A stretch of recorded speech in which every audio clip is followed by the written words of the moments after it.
À chaque moment, il y a plus que le regard peut voir, plus que l'écoute peut entendre, plus qu'une occasion pour découvrir le milieu de vie dans lequel nous sommes.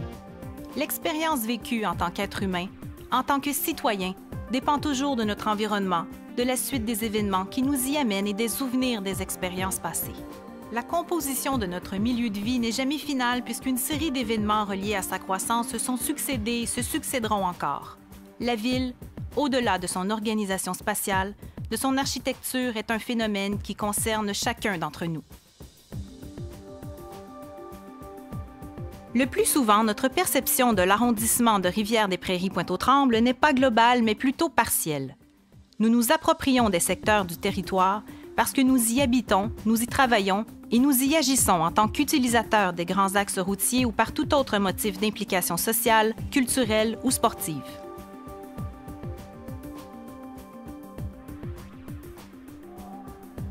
Sa superficie d'environ 42 km² en fait l'un des plus vastes arrondissements de la ville de Montréal.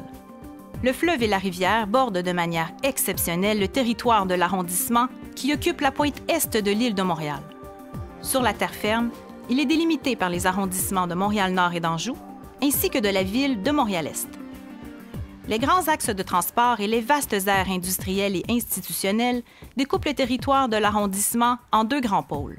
Le premier, au nord, borde la rivière des Prairies, alors que le deuxième, au sud, est baigné par le fleuve Saint-Laurent. Ces pôles correspondent aux anciennes villes de Rivière-des-Prairies et de Pointe-aux-Trembles. Le réseau routier local établit peu de liens entre ces secteurs. Le nombre restreint d'axes unifiant le nord et le sud de l'arrondissement résulte principalement de la présence de l'autoroute 40, de la voie ferrée et des propriétés industrielles. L'occupation du territoire est partagée à 50 % par des secteurs résidentiels, 35 % par des secteurs d'emploi et 15 % par des espaces verts. L'arrondissement dispose de 24 km de rives, soit environ 15 % de l'ensemble des rives du territoire de l'île de Montréal, ce qui en fait l'un des arrondissements montréalais les plus privilégiés en la matière et constitue une immense opportunité de mise en valeur. Les nombreux parcs riverains de l'arrondissement, incluant certaines îles de son territoire, offrent un énorme potentiel récréatif et de multiples panoramas sur le fleuve Saint-Laurent et la rivière des Prairies. Cette richesse naturelle et collective forme un réseau de grand intérêt sur le plan de la biodiversité par la présence de nombreux sites d'intérêt écologique. La confluence de la rivière des Prairies et du fleuve Saint-Laurent à la pointe de l'île constitue un potentiel extraordinaire pour créer un magnifique paysage d'entrée de la ville de Montréal.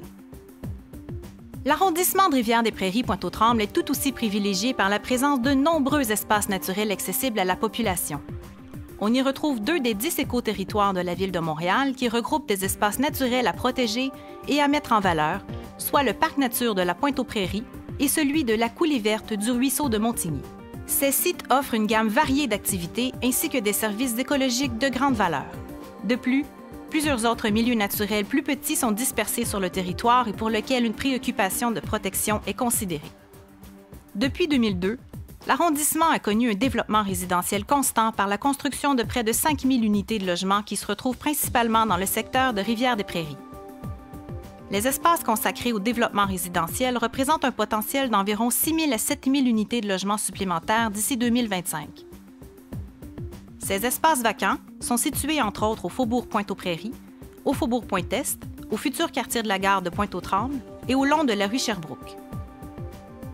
L'arrondissement compte plus de 2000 places d'affaires reliées à des activités économiques importantes regroupées à l'intérieur de grands espaces industriels et institutionnels. Ces secteurs d'emploi sont situés à proximité des principales voies de transport telles que les autoroutes 40 et 25, le boulevard Henri-Bourassa, la voie ferrée du Canadien national, le boulevard Maurice-Duplessis et la rue Sherbrooke. Malgré les principaux attraits de l'arrondissement, il reste encore beaucoup à faire pour arriver à un développement urbain optimal. Il faut travailler, par exemple, à l'amélioration de l'intermodalité des transports actifs et collectifs, à l'amélioration de la desserte des services commerciaux dits de proximité, à l'amélioration de l'environnement et au verdissement des secteurs minéralisés. Le défi dans ce contexte consiste à poursuivre le développement urbain, à transformer et à consolider certaines portions du territoire qui présentent des difficultés. Selon les principes du développement durable pour ses citoyens actuels et les générations à venir, il s'agit donc de façonner un milieu de vie contemporain, inclusif et dynamique sur les plans économiques, culturels et social, et d'aménager un arrondissement qui prend soin de son environnement. Le chapitre d'arrondissement qui fait partie intégrante du plan d'urbanisme de la Ville de Montréal est en vigueur depuis 2005. Cet outil de planification urbaine est le résultat d'un travail de concertation avec la population. Les diverses préoccupations ont été identifiées dans un plan d'action qui concerne les 5 enjeux suivants. La maturation urbaine des milieux de vie, la mise en valeur du patrimoine bâti du parcours riverain et de la pointe de l'île, l'optimisation des espaces industriels et la gestion de leurs interfaces avec les milieux de vie, l'amélioration des déplacements des personnes et des marchandises et l'amélioration du paysage urbain. La connaissance du territoire de l'arrondissement dépend de nos déplacements générés par nos différentes occupations quotidiennes. Ces diverses activités se retrouvent dans les lieux identifiés par l'appellation fonction urbaine. Il peut s'agir par exemple d'un secteur résidentiel, commercial, industriel ou institutionnel. L'arrondissement présente donc sur son territoire diverses fonctions urbaines utilisées par diverses clientèles qui interagissent entre elles par leurs activités quotidiennes. La multitude de déplacements ainsi créés oblige la population à organiser son espace vital et son horaire de la journée. Ces diverses fonctions urbaines sont reliées entre elles par des voies de circulation sur lesquelles l'intermodalité et l'offre de transport actif et collectif doivent être améliorées dans certains secteurs. Ainsi, dans un développement urbain optimal, il serait facile de se déplacer à pied, à vélo et en transport en commun vers les diverses destinations reliées à nos activités quotidiennes. Dans ce contexte, il est important de souligner que plusieurs kilomètres de pistes ou de bandes cyclables ont été balisés depuis 2002. Elles ont permis de relier entre eux les secteurs résidentiels ou divers sites d'intérêt comme les parcs, les écoles et les secteurs d'emploi.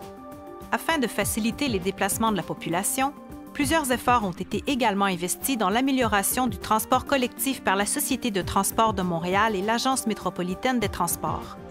La mise en place de voies réservées pour les autobus en direction du centre-ville et l'arrivée prochaine du Train de l'Est en sont des exemples concrets. Dans le cadre du projet du Train de l'Est, 3 gares seront présentes sur le territoire de l'arrondissement. Une gare est prévue à Pointe-aux-Trembles et 2 autres gares sont actuellement en construction dans le secteur de Rivière-des-Prairies.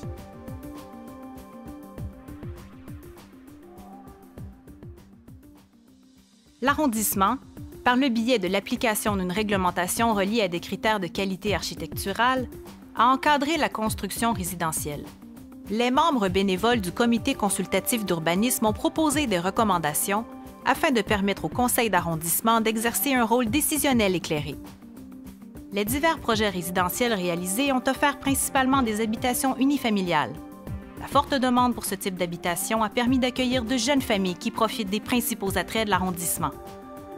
Le logement abordable et social fait partie des préoccupations afin de varier l'offre de logement pour les diverses clientèles.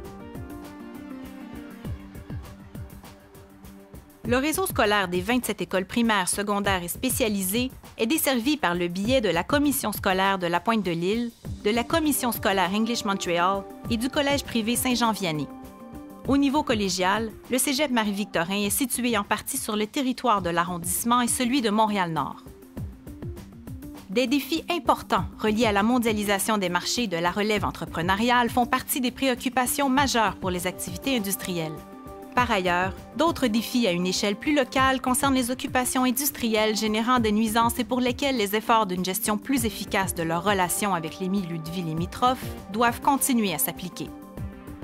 Finalement, la recherche de solutions reliées à la qualité des sols et à la desserte adéquate en infrastructures reliées à l'alimentation en eau ou en rejet aux égouts sanitaires et pluviaux fait toujours partie des préoccupations. Les efforts de sensibilisation réussissent à stimuler les efforts de certains dirigeants d'entreprise à améliorer leur image corporative. Les interventions concernent principalement l'installation de toitures blanches et le verdissement des aires de stationnement de grande surface afin de contrer les effets reliés à la présence d'îlots de chaleur. La Société de développement économique de Rivière-des-Prairies Pointe-aux-Trembles Montréal-Est contribue aux efforts du verdissement des secteurs industriels. Ce partenaire économique participe à la promotion de la campagne de sensibilisation « L'Est révèle sa vraie nature ».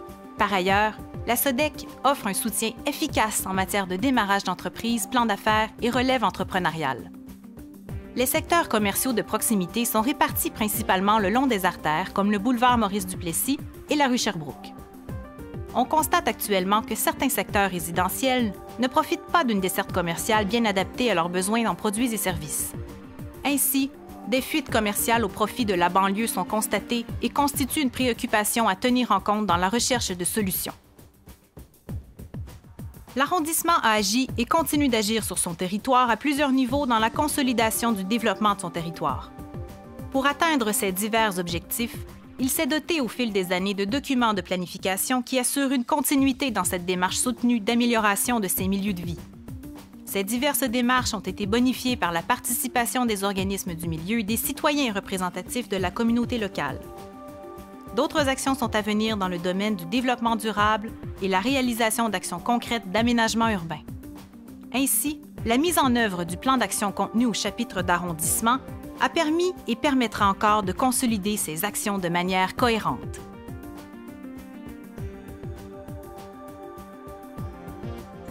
Le plan concept de la trame verte de l'Est se définit sous la thématique Nature-Eau par la détermination de corridors verts et bleus qui relient le parc nature de la Pointe-aux-Prairies aux rives du fleuve et de la rivière des Prairies. La préoccupation constante de la mise en œuvre du plan concept de la trame verte de l'Est s'est exprimée concrètement à l'intérieur des divers projets concernés par la thématique. Il faut souligner les efforts constants investis dans la préservation et la bonification des boisés situés le long de l'autoroute 40, du plan de compensation écologique convenu avec Hydro-Québec dans le cadre du réaménagement du poste du bout de l'île et des acquisitions de terrains voués à la conservation de la nature dans les secteurs de la coulée verte du ruisseau de Montigny, du ruisseau Pinel, du sanctuaire du boisé de la Réparation et de la coulée Groux par l'équipe des Grands Parcs et de la Nature en Ville. Il faut également souligner les efforts constants reliés à la création de liens cyclables et piétonniers à l'intérieur des grands corridors verts. Le plan directeur de la mise en valeur des berges est en processus d'élaboration. L'objectif de l'arrondissement est d'offrir aux résidents des ouvertures sur les 2 cours d'eau tout en protégeant les milieux riverains. En juin 2012, une assemblée publique d'information a permis de mieux saisir le pouls de la population. Lors de sa présentation finale, ce plan comprendra un plan d'action des interventions afin d'identifier et de mettre en valeur le potentiel de valorisation en bordure du fleuve et de la rivière. Le noyau villageois de Pointe-aux-Trembles est généralement connu sous le nom de Vieux Pointe-aux-Trembles. De nombreux problèmes affligent le secteur et des interventions sont nécessaires pour renverser la tendance et revitaliser cet endroit. À la suite d'une vaste consultation de citoyens et d'acteurs du milieu tenue en 2008, le Comité de revitalisation du Vieux Pointe-aux-Trembles a procédé à l'élaboration du programme particulier d'urbanisme.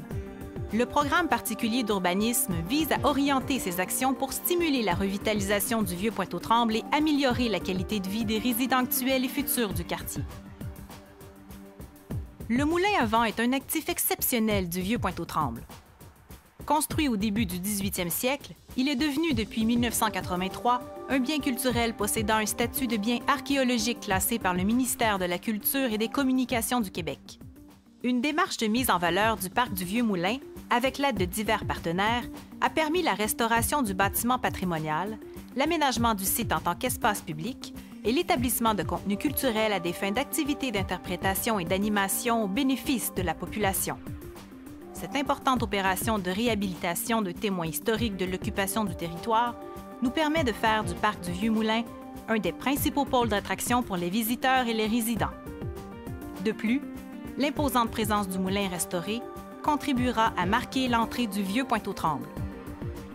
Le plan directeur pour la revitalisation du Vieux Pointe-aux-Trembles constitue un plan d'action précis pour la réalisation des travaux sur le domaine public. Ce plan prévoit, entre autres, l'aménagement de la place du village qui deviendra un lieu de rencontre dès 2013. De plus, l'arrondissement a acquis en 2011 le couvent des Sœurs de la Congrégation de Notre-Dame pour le transformer en maison du citoyen et lui assurer une vocation publique en bordure du fleuve.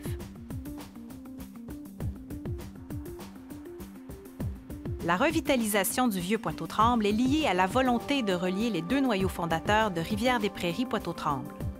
Il faut donc, par des actions concrètes, favoriser les déplacements de la population d'un secteur à l'autre. Le boulevard Saint-Jean-Baptiste représente la seule voie d'accès qui relie les 2 secteurs de l'arrondissement, créant ainsi un lien unique et naturel entre le fleuve et la rivière. Par conséquent, le désir d'unir ces 2 secteurs s'exprime par une planification cohérente du réaménagement de cette artère de circulation. Il se manifeste par la volonté de créer une ambiance de circulation agréable, conviviale et sécuritaire pour tous, et de reverdir l'emprise du boulevard afin d'améliorer l'expérience de déplacement du piéton, du cycliste, du passager du transport en commun et de l'automobiliste. Par ailleurs, l'arrivée de la gare de Rivière-des-Prairies, située à l'intersection des boulevards Maurice-Duplessis et Saint-Jean-Baptiste, permettra à la clientèle sur son parcours d'avoir la chance et l'opportunité d'une meilleure desserte en transport en commun en augmentant le nombre de possibilités pour se déplacer. Le transport en commun et les équipements associés peuvent, dans certains cas, offrir la possibilité de créer un quartier, un milieu de vie où la population se retrouve dans une ambiance invitant à se déplacer à pied. La version préliminaire du plan d'aménagement du quartier de la gare de Pointe-aux-Trembles a fait l'objet d'un processus d'information, de concertation et de consultation hors du commun. Ce plan s'inspire d'un concept d'aménagement appelé Transit Oriented Development, axé sur l'utilisation du transport collectif et actif, tout en réduisant l'utilisation de l'automobile. Ce projet prévoit, entre autres, la construction de près de 900 logements, de quelques 20 000 mètres carrés de commerces et de bureaux, un nouveau parc, des milieux naturels protégés et des liens avec le réseau cyclable. Dans le cadre de la réalisation du Train de l'Est, ce secteur est le seul endroit à Montréal où il est possible de créer un tout nouveau milieu de vie dans un quartier urbain moderne, à proximité d'un espace vert imposant, le Parc nature de la Pointe-aux-Prairies. Enfin, des milliers de petites et de grandes interventions constructives sur le territoire ont été effectuées en fonction des enjeux identifiés à l'intérieur du plan d'action du chapitre d'arrondissement. La cohérence du développement doit s'appuyer sur des intentions claires dans un processus de constante amélioration des résultats tangibles attendus. L'amélioration des différents secteurs de l'arrondissement et de ses paysages s'appuie sur une vision à long terme de son développement. Les documents de planification influencent la conception des projets, tandis que l'implication des divers intervenants en détermine la coordination afin que la réalisation des projets soit toujours celle qui contribue le plus à l'amélioration du milieu de vie et de ces paysages qui le composent. Il est donc important que la transmission de l'information reliée aux diverses interventions dans le domaine de l'urbanisme soit accessible à la population. L'évidence et la clarté stimulent les groupes intéressés et les encouragent à proposer des projets qui s'inscrivent dans les diverses orientations mises en place. La mise en œuvre demande non seulement une grande implication des équipes en place, mais aussi de toute la population. Son dévouement à protéger précieusement la qualité de son milieu de vie permettra à l'arrondissement de préciser encore plus sa vision de développement. Ainsi, la population actuelle profitera des principaux attraits de son milieu de vie dans lequel nos enfants grandiront. L'arrondissement de Rivière-des-Prairies Pointe-aux-Trembles, un milieu de vie de qualité à découvrir et à reconnaître.